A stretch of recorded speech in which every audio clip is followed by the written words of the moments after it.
Raya Mahadevaya Triambakaya Tripurantikaya Trikalagnikalaya Kalagnirudraya Neelakantaya Mrityunjayaya Sarveshwaraya Sadashivaya Shriman Mahadevaya Namaha. Om Vishwam Darpana Drishyamana Nagari Tulyam Nijantargatam Pashyanatmani Mayaya Bahirivot Bhutam Yatha Nidraya Yat Sakshat Kurute Paruprabodha Samaye Swatmanamevadvayam Tasmai Shri Gurumurtaye Namayitam Shri Dakshina Murtaye. Om Sahana Vavatu Sahanao Bhunaktu Sahaviryankaravavahai Tejasvinavadhitamastu ma vidvisha Vahai. Om Shanti Shanti Shanti. So, a very brief recap of the purpose of this class of Purusha Suktam. I'm sorry, Shiva Sankalpa Suktam. So, as we talked about it last time, just to make sure that it is kept in our mind, in our life we are given various instruments to utilize for our own good. Hands, legs, speech, eyes, all kinds of things. And not to speak about the external aids that we have. Out of them, the most important, the most sophisticated, the most useful instrument is called the inner instrument called Antahkarana, which is the mind, the ability for us to think. So this book and this text, sorry, not this book, but this text, these 6 mantras of Shiva Sankalpa Sukta is all about how to use this very sophisticated instrument. That's all. This is the main purpose we should think about. It is not about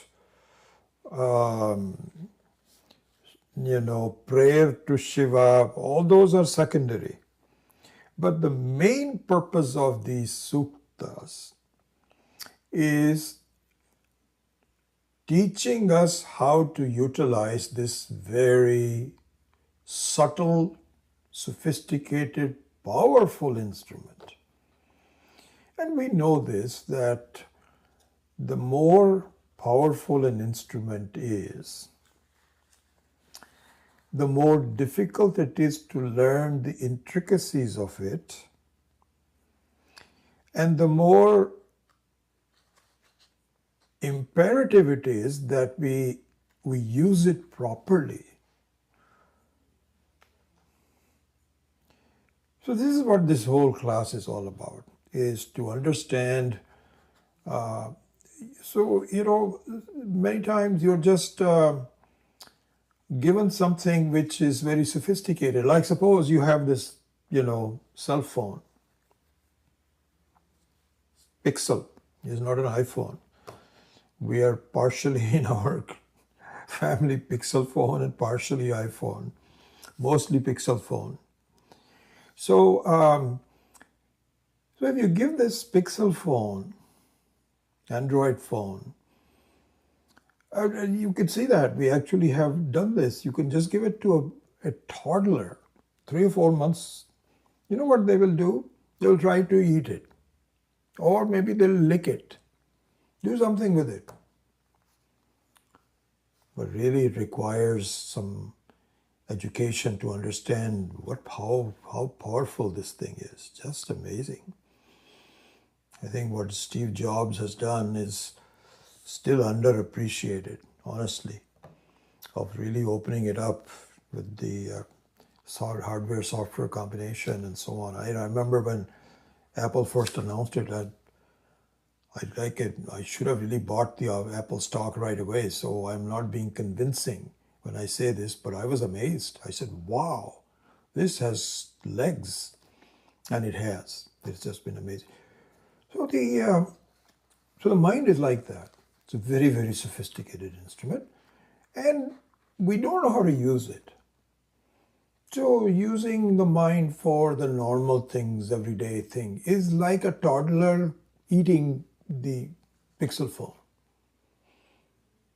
It probably is, you can break some nuts with it. So it has some utility. But that's not the utility we mean. Similarly here also. So the whole class, the classes is to understand, wow. You understand what the instrument is, to get to know it and to utilize it for this is the most important instrument because this is the only instrument that will allow us to free ourselves while we are living. Only instrument. Can the importance of that ever be overstated? Can we keep on saying, oh mind, this, that, or the other, you are great.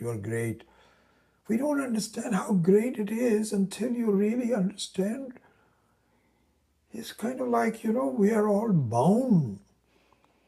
Like we've got handcuffs on in our lives. And there's only one key that would release the handcuff, and it's in my close by. I have those keys. I have something that I don't understand those keys are, and I have to just find the right key, unlock the chains, and I'm free. This is the only instrument that allows you to do that. One can argue, isn't the body very important? Aren't the senses that we're equipped with are also very important? Why give a special shout out to the mind as the most important instrument that will free you and so on? This has to be understood. In fact, we're in one Swami Maheshanji and Swami Akhandanandaji both challenge us on this point. He says, just think about it. Do the vichara. Just do this vichara, they say. Ask yourself, is the mind in the body? Or is it the body in the mind?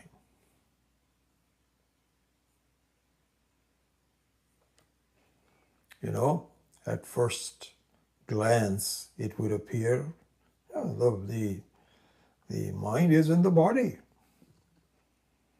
Because I have a certain capability, certain shape, and so on, some age, and so on. And then as part of that is your learning, education, mind, ability to think, and so on. That's all part of me.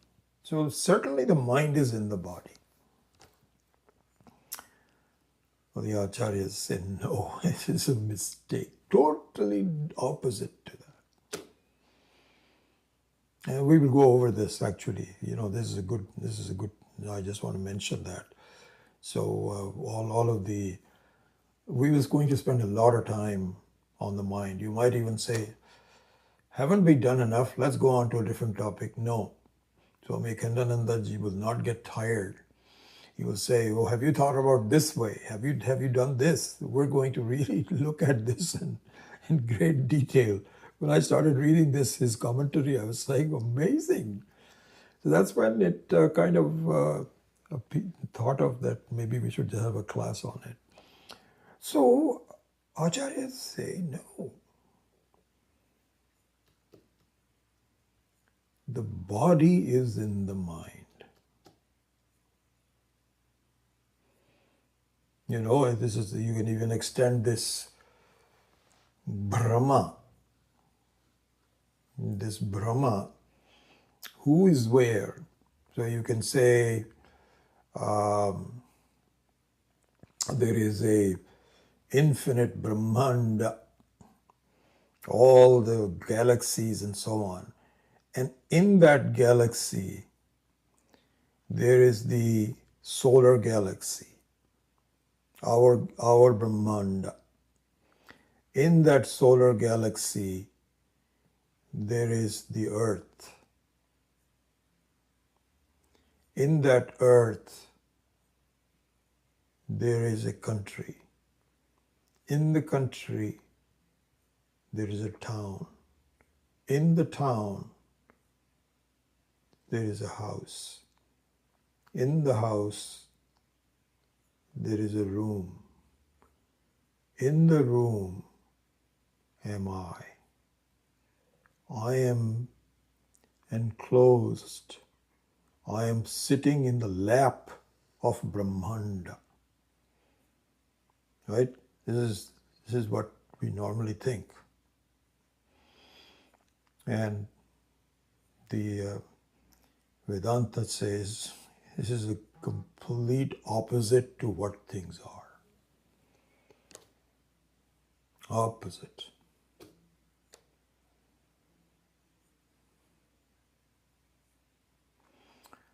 So, really speaking, what it is in you is the mind. In the mind, there are various forms. There is moving, stationary, past, present, in the form of forms. And part of that is the form of your own body. I remember Swami Dayananji really, pointing this out again and again. He says the problem we have is that when we think about things, we only think about other people. You just say, I met somebody and then it was very impressive. I really liked their discourses. I must go and learn from, you do all this kind of thing, others. And then means, from what standpoint? From my standpoint, of course, so I'm a separate person, but I have a lot of interaction with everything else. Instead, what we need to do vichara on is that in my mind are both the drashta, the seer and the feeler, and the drishya, what this drashta sees and what it sees. Who is the drashta that sees and what it sees, and similarly. So this is the duality. We've already talked about this, and this will be dissected in great detail in the Mandukya Karika on Saturdays when we come. And that's exactly what happens in the dream. That suddenly you become two, multiple. You started by just sleeping, closing your eyes and saying, good night, wonderful, nice day. Okay, I am sleepy now. Nothing, no duality, no nothing, is just me. And within minutes, you become many. You become a dreamer and the dreamt and so on. So this is the situation. This is how the Ishvara Srishti is. So though going back to it, so the mind is the first expression of waking state. And even in dream state there is a mind, but leave aside that for a minute. In the waking state, the mind is something that appears. Then comes inside of it is the body and all the senses and so on. And you can actually experience this. We went over this when we were doing the Dakshinamurti Stotram of a few years ago. We saw two versions of it actually. We took two series of classes, very, very enjoyable classes really. Really enjoyed teaching the 10 verses of Dakshinamurti Stotram. And so there we saw that, in fact, you can experience this on everyday basis, that when you first wake up in the morning, the first thing that occurs is, I am.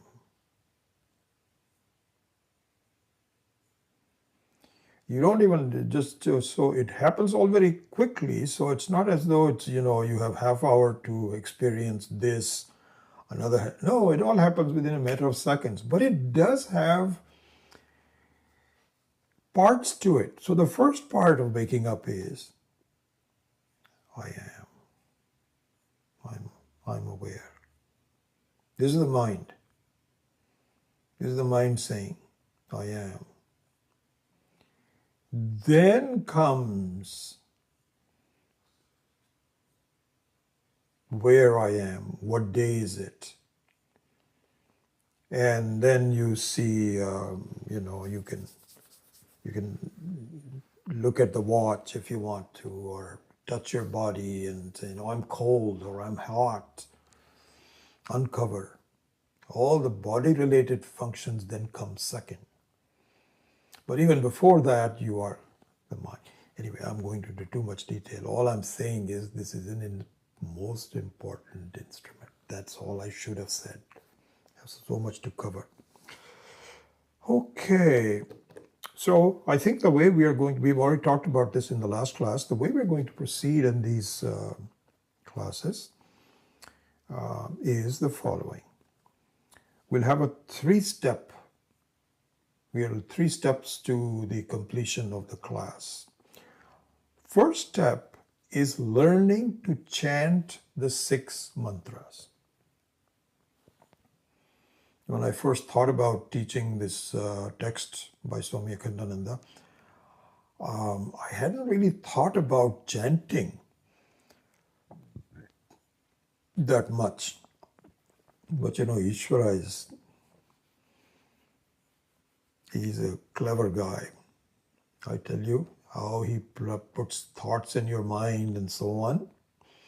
Somewhere I heard this chant by Gabriella on Purusha Suktam. In fact, I think I know what happened. I was searching in the net saying, has somebody sung this? Does this? I wasn't sure whether these 6 mantras have swaras or not. Really, that was it. I remember that now. So I said, should I just chant it just like, text?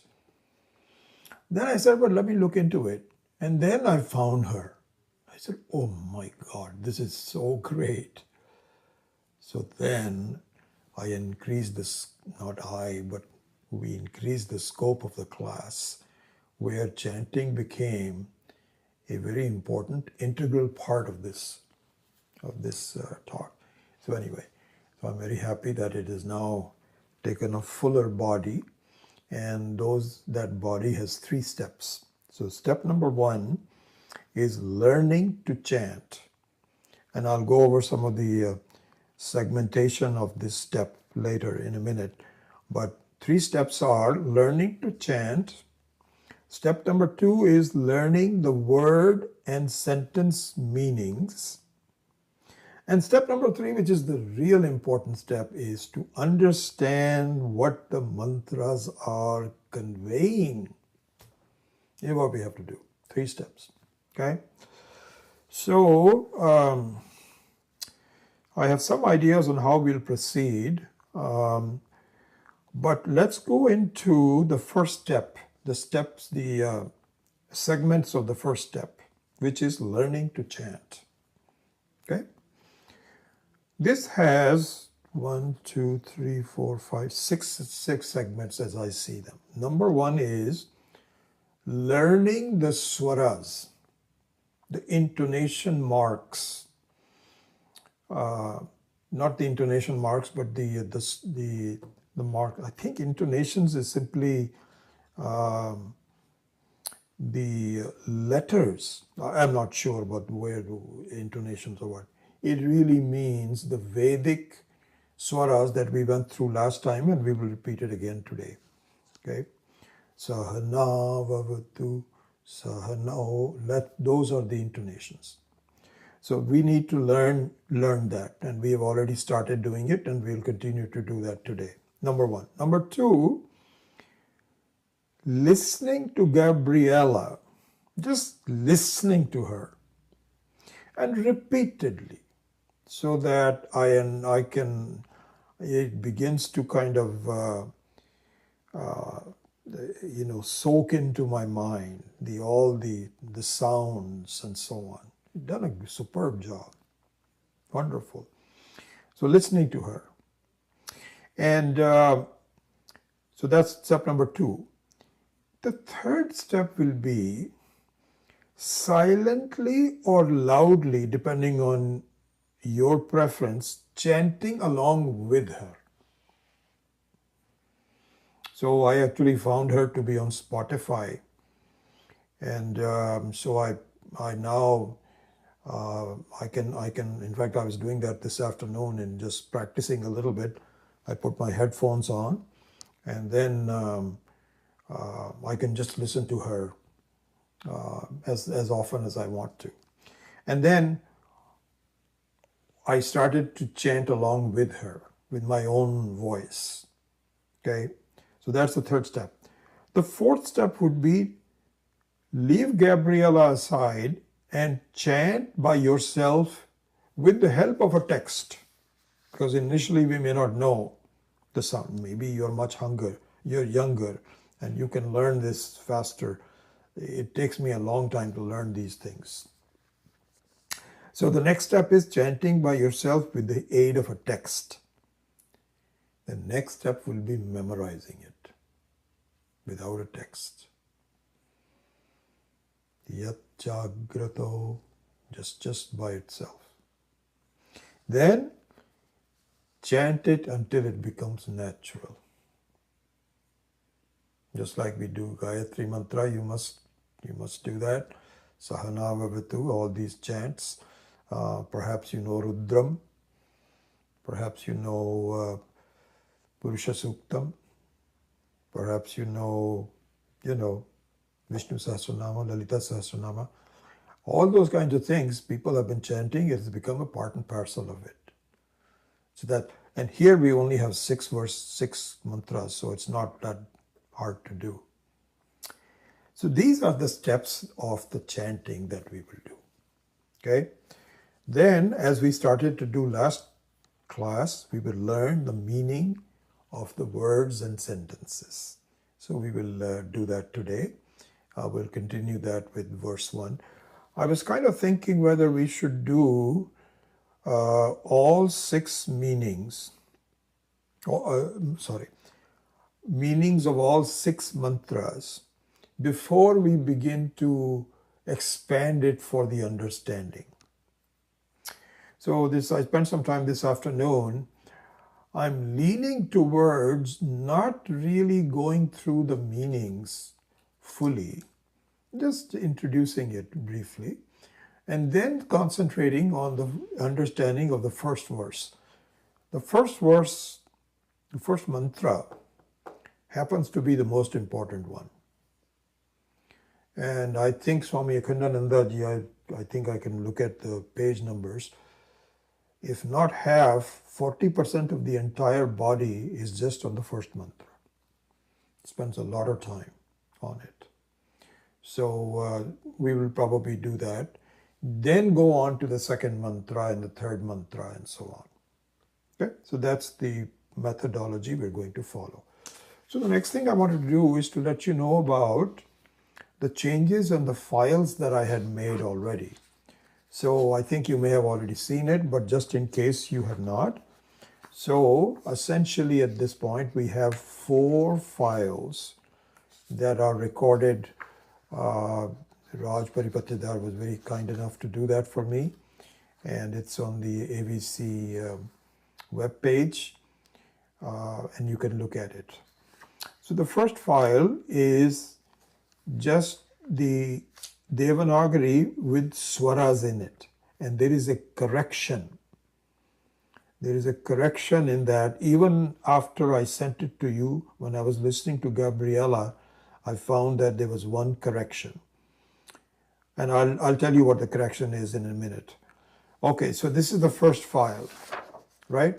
Which is Devanagari 6 mantras and swara marks, which I will go over that in a bit more detail. So this is number one. The second one is the same thing, but instead of Devanagari, you now have the transliterated English, so you can pronounce more accurately. This remains the same file as before. These two files remain the same. The third file is the one which is different. And the difference here is that I had done this about a year ago. I didn't even remember this, if you recall, where I copied this from the mahadeo.com. When I got into it, I said, oh my gosh, these words are wrong. Like, for example, Jyotisham. So very interestingly, if you go to the internet and just say, what is the meaning of Jyotisham? 99% of that will be one which is connected to astrology. That's not the meaning. And so they took it. They took the same meaning, astrology and astronomy. Totally wrong. Has nothing to do with this. And so what I decided was I'm going to junk it and just do my own translation based on Swami Akhandanandaji's Hindi translation, which is on file number 4, which also is the last file and which remains the same. You already have it for Hindi-speaking people. So I went through the sentences from that file and translated that in English in my own words. And I think I may wordsmith it here and there, but at least now you have that. So now we have 4 files altogether. Again, first file you already know, which is swaras in Devanagari. Second is swaras in transliterated. And number 3 is the translation. And number 4 is the Hindi translation. These are the 4 files. Okay, now the next thing is the swaras. So just to make sure that you're clear about it, and just a quick revision from last time. Let me put this away. So there are, in the Vedic chanting, there are 4 swaras used. Okay, so one is normal. It has no name for it, so it's a normal. The second one is udatta. Udatta means a high note. The third one is anudatta, which is a low note. And the last one is swarita. And the swarita has a kind of like a bend to it. Okay, so that's number 1. Secondly, the way these swaras are designated in a text is arbitrary. There are a lot of people that use different ones. I've seen so many different variations of it. The most popular ones are the ones that look like this. And I'll just display this in front of you. So for normal swaras without any udatta, anudatta or swarita, there is no special marking. No special marking. There is a marking for the pronunciation of the letters, right? You've seen this on this file number 2. You look at file number 2. Well, I've actually added swaras marks here also, so that. But anyway, even if you have a text which does not have any swaras, it shows you the pronunciation aid. Okay, so that's already there. But if you wanted to add swaras, then there are special signs. So those are, for Uddakta, there is a vertical line on top of a letter. So for example, in this word called Jagrato. So in the word called Jagrato,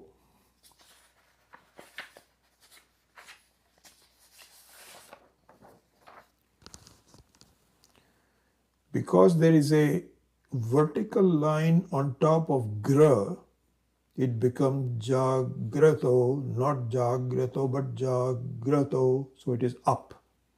That is Udatta. Then you have the opposite, which is Anudatta. Which one did I take? Duram. So here, instead of saying, so that's a horizontal line below a letter, Du. So that horizontal line makes the tone lower. So instead of saying Duram, it becomes Duram. Okay, so that is the second one, which is Anudatta. Then that Swarita is the one that has a bend in it. And so here we say Shiva Sankalpamastu. It's not Shiva Sankalpamastu. It's not Shiva Sankalpamastu, but Shiva Sankalpamastu. And so this is, we'll just practice it. It's nothing to talk about it. Anyway, so these are the swaras. Okay. Now, I don't know whether you have seen the swara marks on the text yet or not. I don't know whether you had a chance to really look at it. I think it would be good for you to go and copy the text and have that in front of you for chanting purposes. So here now I can point out the mistake that I did not catch earlier. And I will point this out. In the fourth verse, so the last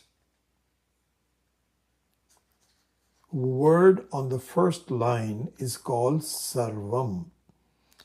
Yenedam bhutam bhuvanam bhavishyat parigrihitam amritena sarvam.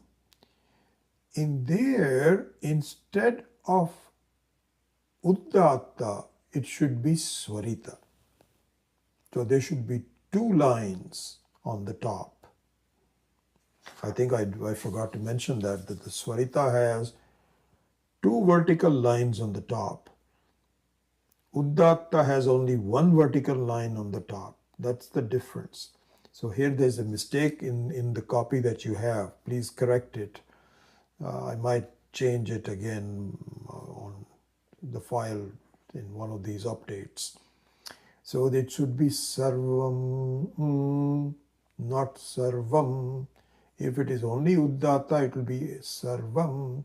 But if it is Swarita, then it will be Sarvam. So we will chant that. Anyway, so this is a primer on the swaras and how they are written and where you will find it.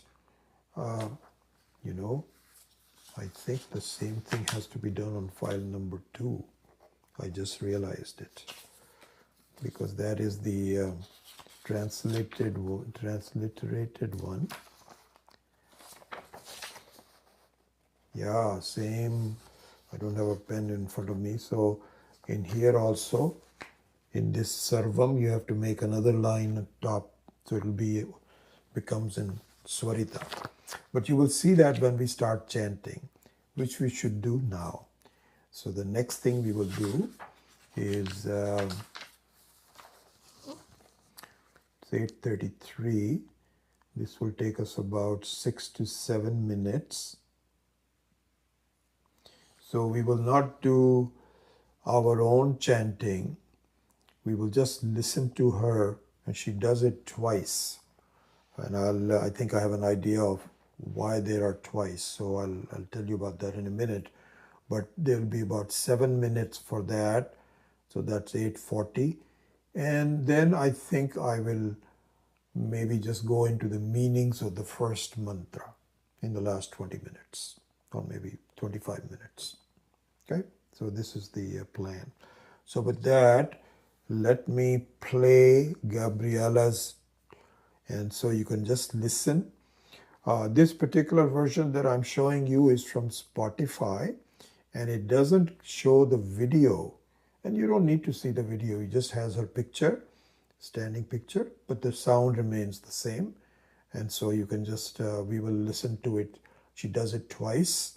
And so if you have the copy in front of you, you can actually, see how the intonations go, how they're matching with the swara marks. You can do that as well.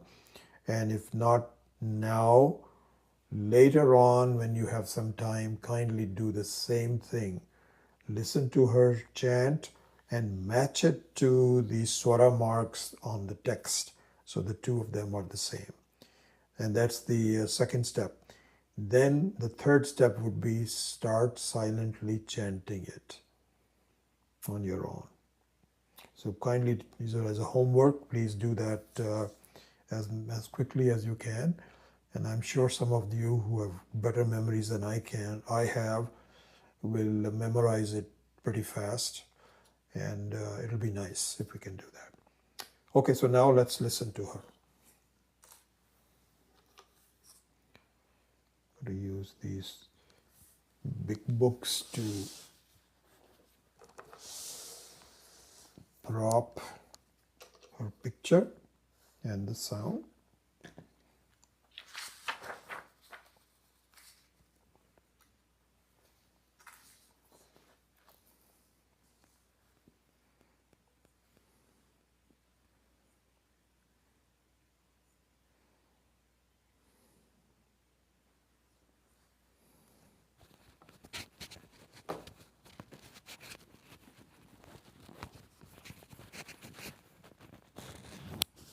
All right.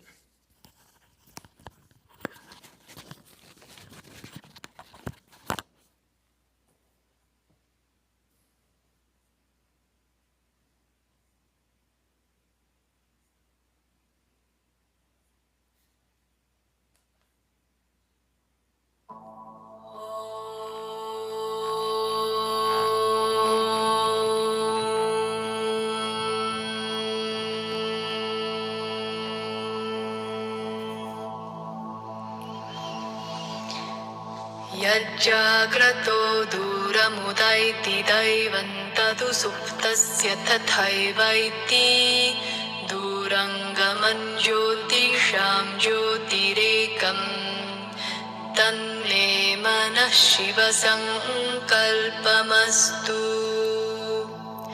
येन कर्माण्यपसो मनीषिणो यज्ञे कृण्वन्ति विदधेषु धीराः यदपूर्वं यक्षमन्तः प्रजानां तन्मे मनः शिवसङ्कल्पमस्तु यत्प्रज्ञानमुत चेतो धृतिश्च यज्ज्योतिरन्तरमृतं प्रजासु यस्मान्नृते किञ्चन कर्म क्रियते तन्मे मनः शिवसङ्कल्पमस्तु येनेदं भूतं भुवनं भविष्यत् परिगृहीतममृतेन सर्वं येन यज्ञस्तायते सप्तहोता तन्मे मनः शिवसङ्कल्पमस्तु यस्मिन् ऋचः सामयजूगुंषि यस्मिन् प्रतिष्ठिता रथनाभाविवाराः यस्मिन् कश्चित्तगुं सर्वमोतं प्रजानान् तन्मे मनः शिवसङ्कल्पमस्तु सुषारथिरश्वानि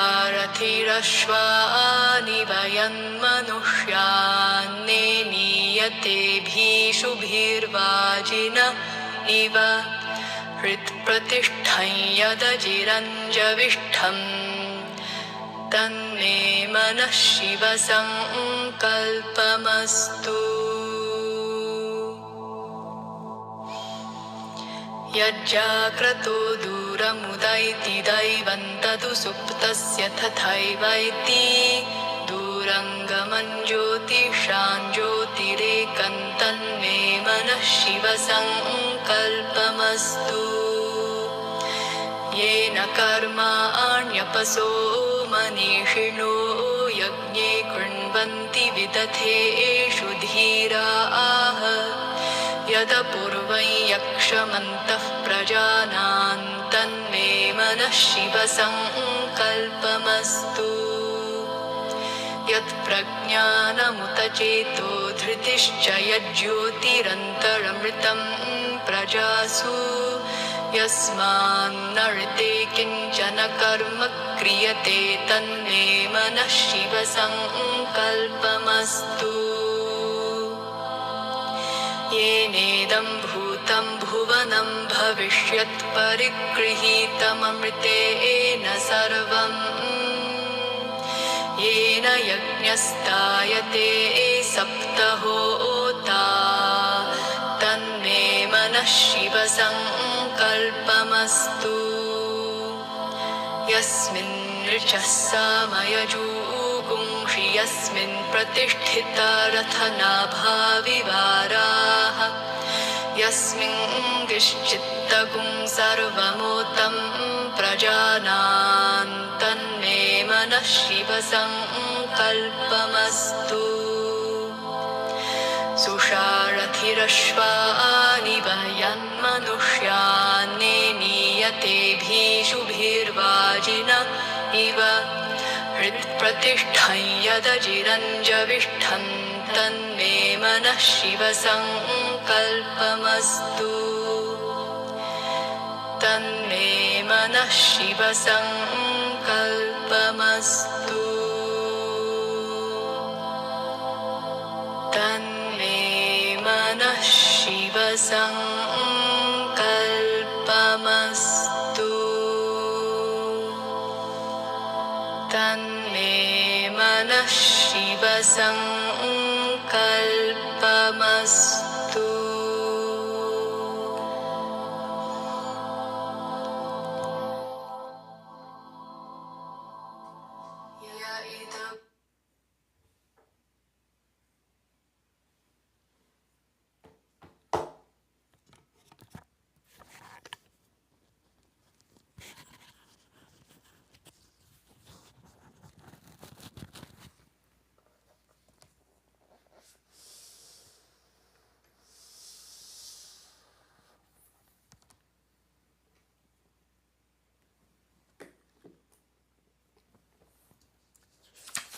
So, a couple of things about the chant. You must have noticed that the two sets of chants that she does, one is slower than the second. In my view, from what I understand, the first chant, the second chant is the right speed with which it should be chanted. The first chant is kind of like a meditative version of that. And that's okay, there's no problem with that. But normally the Vedic mantras have a certain speed with which you cannot be too slow or you can be too fast. Although in some of the chanting on Rudram normally would take I think about 18 minutes or so. But now I have seen Rudram being chanted in 10 minutes. And it's done accurately, but very, very fast. And that when you have to do it on Shivaratri, Mahashivaratri, you do it 11 times or something like that. But normally, the Vedic mantras have a certain speed. So that speed is proper in the second version, not in the first version. So if I were to chant, I'm not very good at it. Yat jagrato duramudaiti devam tadu Tasya tathaivaiti duram gaman jyotisham jyotirekam tanme manas Shiva sankalpamastu. That would be kind of like the right speed. And I think that pretty much matches what she has. So listen to the first version to get acquainted with it and to enjoy it. We have meditation. But for normal chanting, the second speed is the right one. That's my view, how I look at it. Okay, so with that, let us go to in the remaining time, the meaning of the first mantra. So as I mentioned to you, I redid it based on the translation from Swami Akhandanandaji's Hindi, because he has it on file number 4, he has it a Hindi version. So I did that in English. And what you will notice in this is why the translations by Mahatmas is the right one. I now know this Mahadeo.com, they must have done some scholarly thing and they looked it into the net, and Jyotisham means that it could be astrology. That's not what a Mahatma, because that's not the meaning of it. So the meaning given by the person who has a vision of the whole thing is the right one. And in that sense, you will see in the meaning, he's added some words that are not in the mantra itself. I'll point that out. And which is okay, because he wants to convey a certain vision. And if some words have to be added to complete that vision, so be it. This is what it is. His explanation will be nothing but an expansion of the meaning anyway. So with that caveat, let me tell you about the meaning of the first verse.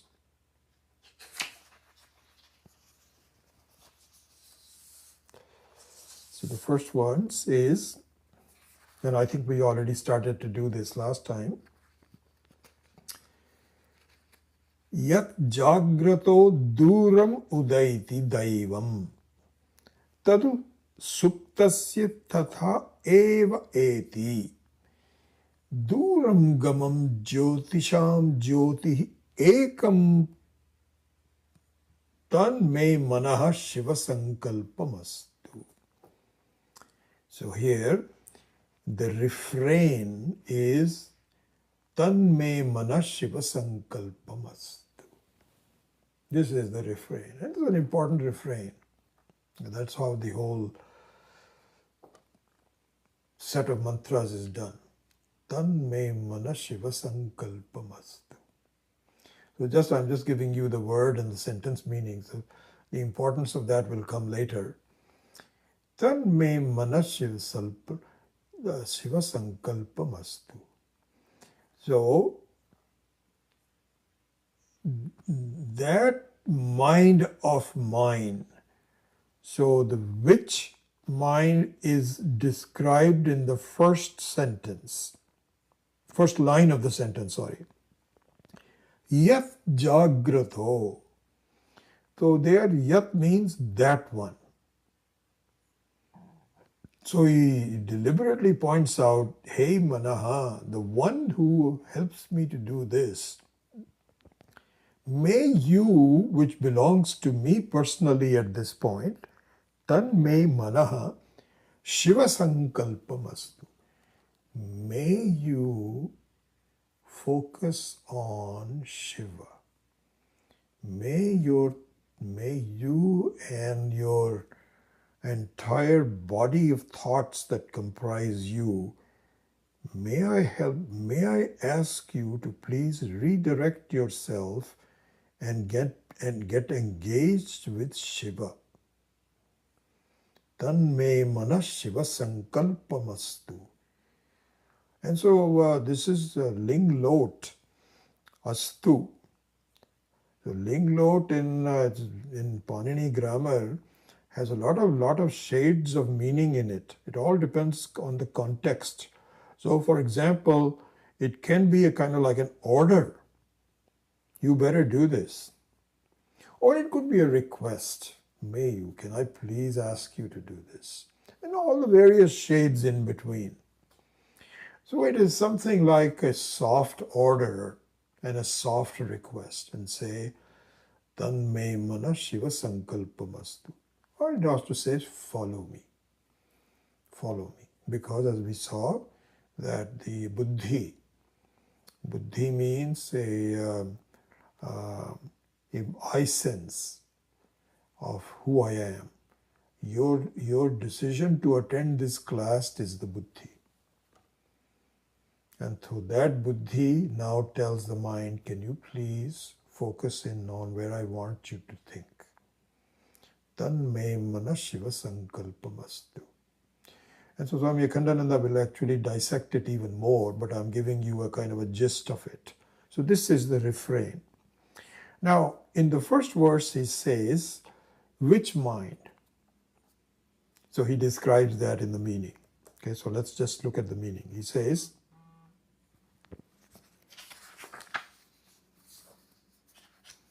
what happened to my page 1?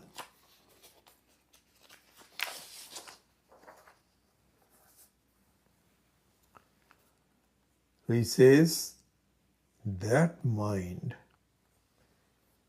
which takes all living beings. So this is where the boundary between vyashti means my own personal mind, which serves me, the one that I am endowed with, as well as the same mind which shades of differences is the basic thing for everyone. So here he says, Tad jagrataha duram udaiti. One that takes a waking person, any waking person, not just a specific waking person. Although I am more concerned about my mind, but the one that takes a waking person far away. That is exactly what happens. You think about somebody, if something happens far away, there was a, tremors in New Delhi because of the earthquake in Nepal. So you're now thinking about your family in India. Are they okay? And really your thoughts and your focus and your ideas and your attention all are far away from here. You're looking at the local scene, but really speaking, you are away. So that kind of a thing. And we'll go into that in more detail. One that takes a waking person far. And in the same way, tatha eva, just like that, it brings the person back to himself or herself. You shut off the outside. This has to be appreciated, how the mind does it, how quickly you are taken into the external world, so to speak, and how quickly and effortlessly, without your understanding, you don't even have to go to sleep. You just have to close your eyes and think about your own self. New Delhi is gone, Nepal is gone, everything is gone. So this is kind of like, it says, just look at it. Just by this faculty, how you can transform yourself in a different realm. Yat jagrato duram udaiti daivam. So Daivam here means, the words Devam, Deva. Deva comes from Div, means to shine. So we saw that in the last class also. The mind has a very beautiful and a very important way of taking my conscious being and utilizing it. That's why the mind is like a mirror, a very sharp, clear mirror that can reflect me. The wall cannot reflect me. So this is called Daivam. So the mind is really the one that, the Suksma Sharira, is the one that makes this body come alive. Daivam. So just to complete this sentence, one that takes a waking person far and in the same way brings a sleeping person close to himself or herself.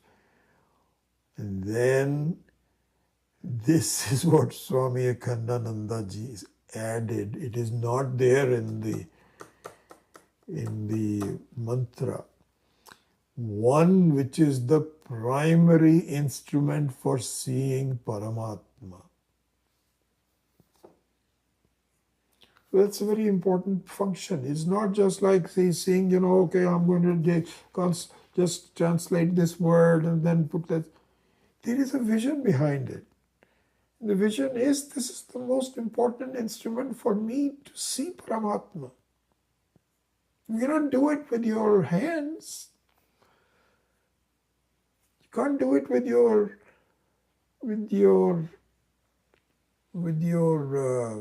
dhairyam, I must do it. No. It's something peculiar to see Paramatma, Ishvara as yourself. It requires a certain mind. And he says, he's added that here. Beautiful. I noticed it when I was reading this. One which is the primary instrument. Secondary instrument means that everything else follows. The mind says, I want to study. This is very important to me. And then if there's a phone call comes in, he says, no. Those are secondary instruments. No, not right at this point. Okay. Primary instrument for seeing Paramatma. Then he also adds one which knows the past, future, and present objects, far and near. And so the Duram and Suktasya, Tadu Suktasya, close by, can also be past, present, and future. So there are two dimensions. One is one dimension which is far and near, and the other one is a time dimension. And so he has added that as well. One which knows past, future, and present objects, far and near. One that empowers the instruments of sense perceptions, such as seeing, hearing, etc. All of that will come later on. One which is the boss of the instruments. One which endows the eyes to see and the ears, shotrasya shotram, manaso manaha. That goes into another step, which is the Atma itself. But here we're just talking about the mind. So, such as hearing, may that mind be turned towards or be fulfilled with I just borrowed the benevolent. It seemed like Swami Dayanandji used to say, don't use words like divine. He's very careful about that. What do you mean by divine? How do you define divinity? And so those are very vague words that he was used. But benevolent here means something which is freeing for me, which is very useful. Now, even useful is, your toothbrush is a useful instrument. This is not using it in that manner, but something which is amazingly powerful enough to free me. In that sense, the word benevolent. And I borrowed that from the translation from Mahadeva, so I thought I'd at least take some from there. Anyway, that also is not a very easy word to understand. Benevolent. May be filled with benevolent thoughts of Shiva. So this is the a quick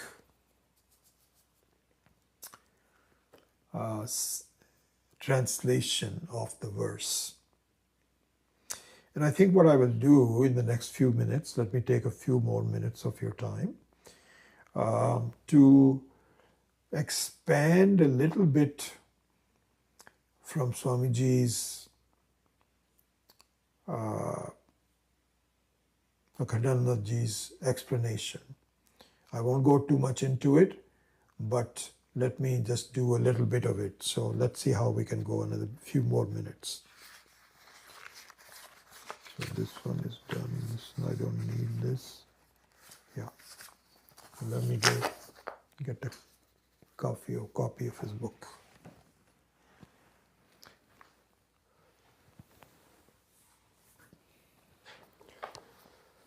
I don't think I made any notes from it, so I'm just going to read from the book in this talk. Let me make sure.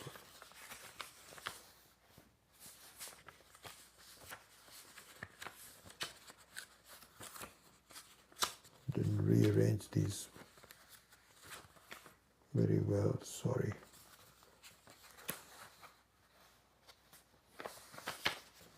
I'm missing a page.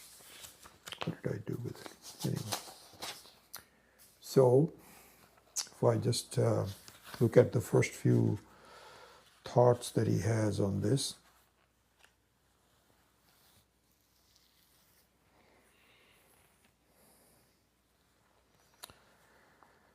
So I will just translate it from what I'm reading.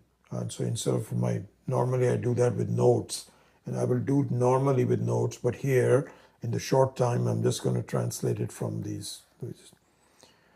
So he says, what is the mind? My mind. What does it mean? So he says, in connection to this, different schools of thought have different ideas of what is a mind.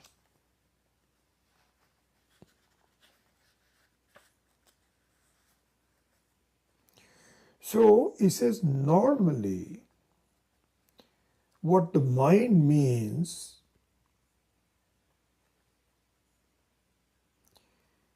the one who goes through, with which a person goes through some experiences, and there is a memory of those experiences. And the collection of the memory of those experiences can be called the mind.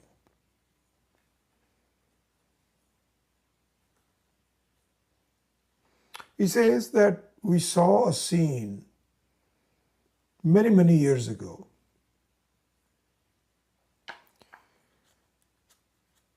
Okay, we had an experience several years back, 2 decades back. All of a sudden, we remember that memory of that experience. Okay, so let's look at that. Now the question is, this memory of the incident that happened in the past that you are now recalling, where is that memory placed? Let's just analyze it. Let's look at the possibilities of where that memory resides. We say, oh, it's in the brain, somewhere in the brain. But let's analyze it. What are the different views of different schools of thought? So in the explanation of the mind, Swami Akhandananda has chosen even before the first verse comes, to discuss briefly the various schools of thought that have different views of what mind is.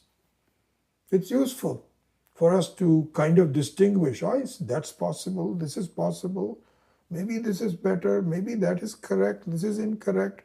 So by doing that, you engage yourself in an analysis that brings you a little closer to an accurate assessment of the mind is.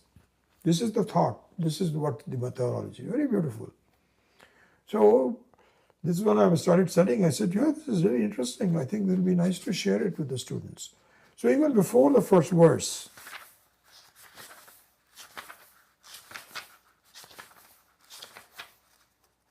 this is kind of like a mini course. So he's going to take 32 pages for this first verse. And even before, I was going to, yeah. So page 12 is the first time he will take up the analysis of the verse. Before that, it's just bhumika. Bhumika means a foundation. And the foundation is in the form of all these schools of thought. What do they think about the mind?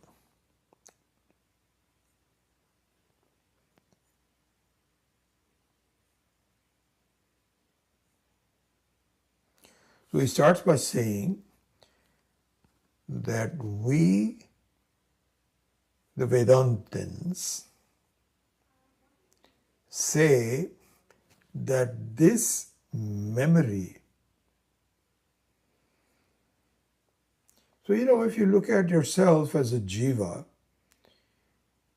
really you are, in addition to what you're saying every day, what you're seeing, what you are seeing every day, dealing with everything, you and I are a bunch of memories. This is what our thought process is. Some memories are fading, some memories are still alive, but they're a bunch of memories that we can recall during Jagrat Avastha.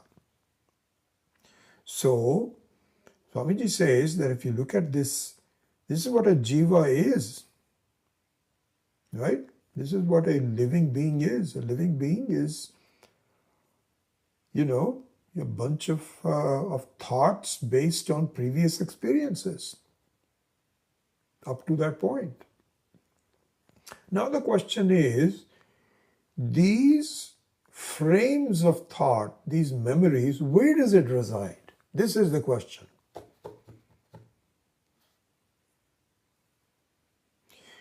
The Vedantas say it does not reside in the Atma, which is the self, which is the reality of ourself. It does not reside there. If it doesn't reside there, where does it reside? I don't understand. I thought that was me, and it resides in me. No, it doesn't reside in you. So this will be analyzed. It doesn't reside in you.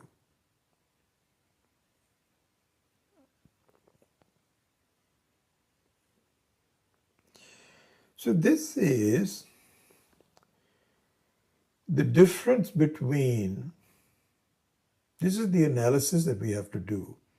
And I'll just mention it and then not go into it until the next class. So this is the difference between the knowledge based on memories and a knowledge independent of memories. Right? So we've already been studying this. You should be able to see this up to this point. This is what is called Paurushaya Jnanam. Purushajanyaha. Purushena janya. Purushasya janya. the one which is born out of Purushanam Janya, or by the Purusha, of the person. And so this is why if you just look at, you talk to someone and just from talking to them, he or she has his own history. I was born at such, then I came here, then I got married, then I do this, there's so many things behind all that. This is all called Purusha Janya, Paurushaya Jnanam. And this Paurushaya Jnanam has its own properties, which we will discuss next time. So I won't go any further. But distinguished from that is Apaurushaya Jnanam. And we saw so many classes on Apaurushaya Jnanam already. For those of you that are interested, I think it'll be good if you want. It's just like 13 classes that we did, which was called, what was it called? I think Advanced Introduction to Vedanta. We just finished doing it before this. So there we looked into Apaurushaya Jnanam. So anyway, the point is this question about mind, where is it? And so what we will conclude is this is all part of Paurushaya Jnanam. It is not the Apaurushaya, not your own Jnanam. Has nothing to do with it. It's kind of like the dream has nothing to do with you. Yes, you are dreaming. The dream is not apart from you, but it is not you. It is just some happening. Similarly, this jivatvam, this house, daughter, husband, all of these things has nothing to do with you. You're totally different from it. It just happens to be a kind of like a drama, like a dream. This is all Paurushaya Jnanam, this is mind. Apaurushaya Jnanam is the very person who plays these roles but has nothing to do with it. So anyway, this is the kind of analysis that we will start with, and it'll go very deep, I assure you. And all given by the Vedas, saying, please, you should think about this is the instrument that you have. Understand what you have, how it is working, how it's fooling you. You need to understand that. Use it properly. Anyway, so that's what we will do. Om Asatoma Satgamaya Tamasoma Jyotirgamaya Mrityorma Amritam Gamaya. Om Purnamadav Purnamidam Purnat Purnamudachyate Purnasya Purnamadaya Purnameva Vashishyate. Om Shanti Shanti Shanti. Harihi Om Shri Gurubhyo Namaha. Harihi Om.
Anu Shastri, you must be in the East Coast. My gosh, it must be so late for you. I remember you were asking. So, wow, it might be better for you to, see the next class the next day. But really appreciate your looking in. And so is Shanti Kumar. Both of you are on 3 hours ahead of us. So it's past midnight. As Renu just said, Shubharatri, Shukriya.